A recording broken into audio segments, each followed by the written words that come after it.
No Nelore Calunga, existe um projeto que é feito em Barra do Garças, no Vale do Araguaia, Mato Grosso, de formação de reprodutores, touros.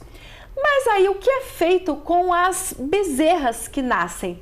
É sobre isso que a gente vai conversar hoje. A Cissa Calunga está aqui com a gente mais uma vez, que é pecuarista do Nelore Calunga. Cissa, mais uma vez, obrigada pela sua presença. Muito obrigada. Bom, hoje a gente vai falar então das bezerras. Ontem você explicou muito bem como que é a formação dos machos que vão virar reprodutores e serão comercializados como touros aí para todo o Brasil. Mas aí, a bezerra nasceu.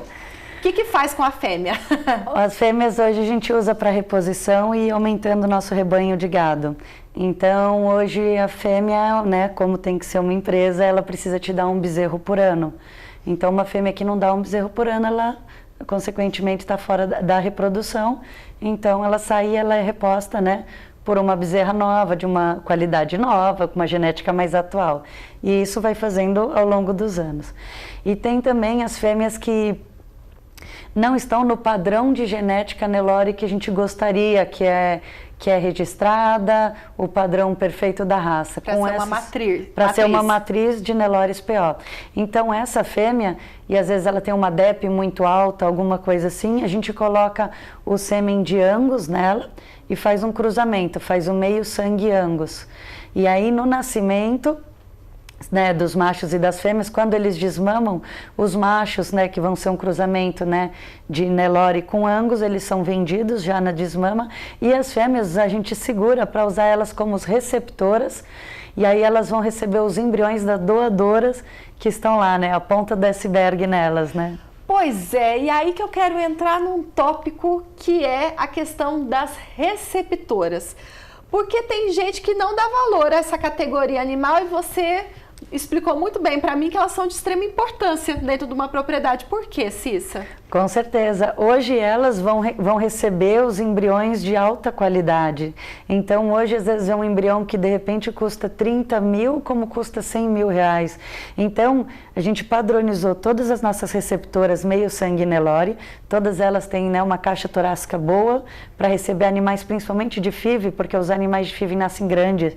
Essa é uma característica de animal de FIV que não é muito desejada, mas é o que acontece pela técnica de manipulação.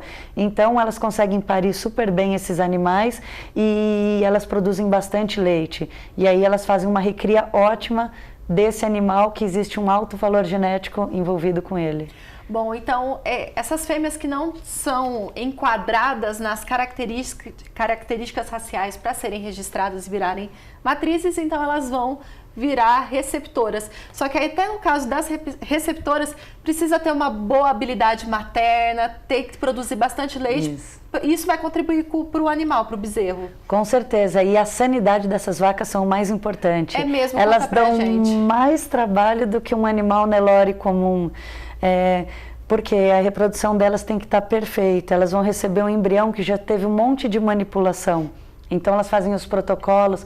Qualquer doença que ela tiver, qualquer coisa, ela vai abortar esse embrião. Até um parasita, um carrapato? Ela vai abortar esse embrião. E aí é um custo alto para gerar um embrião para ele não ter um aproveitamento legal. Então, hoje no Brasil, a margem de prenhez em transferência de embrião vai de 50%, 45% até 50%. Se a gente tem uma queda de 30%, 20%, é uma perda econômica muito grande e aí tem que descobrir o gargalo que a sua receptora tem. As receptoras são mais exigentes que o Nelore. Elas são de cor escura e o sol, né, elas esquentam mais, apesar do choque de sangue com o Nelore, elas requerem muito mais cuidados. Mosca vai mais nela, carrapatos, então elas exigem um cuidado melhor e elas precisam estar perfeitas para receber esse embrião e recriar esse embrião muito bem. Esse bezerro que vai nascer dela, ela recria muito bem, então o cuidado dela é super importante. Quantas parições, digamos assim, uma receptora tem de uma maneira saudável que vai continuar gerando uma boa genética? A gente geralmente usa novilhas de primeira cria Então, elas, né, como nascem em casa, a gente espera elas atingirem o peso ideal. A gente procura por volta de 300 quilos e também a conformação. Não adianta às vezes ter 300 quilos e não ter uma formação legal para receber. Porque às vezes ela não terminou de crescer e ela não vai ter uma boa conformação para receber aquele embrião. Então eu prefiro que ela termine de desenvolver, aí a gente coloca o embrião, coloca uma vez, nasceu, ótimo, coloca uma segunda vez. Se nascer, se colocar uma vez, não nasceu, colocamos uma segunda vez, ela não nasceu de novo, ela abortou, não significa que se eu colocar um touro ou uma inseminação ela não vai emprenhar. Mas para o embrião, que é muito exigente, ela às vezes não é compatível. Daí ela é descartada desse meio de receber embriões. Por isso a importância da qualidade das receptoras e o manejo com elas precisam ser extremamente calmas. Então, porque elas vão ter um bezerro de valor alto no pé que vai receber muita manipulação. Então, uma receptora brava, ela estressa um bezerro, ela deixa um bezerro bravo também. E a índole delas é muito melhor de lidar com esse cruzamento. Viu, produtor? Por isso que a gente bate numa outra tecla chamada bem-estar animal, que é fundamental nesse processo também. Com certeza. Ô Cissa, para a gente fechar, nós falamos então das receptoras, mas voltando para as matrizes, vocês também comercializam, né, no Nelore Calunga? Sim, a gente tem anualmente o nosso leilão.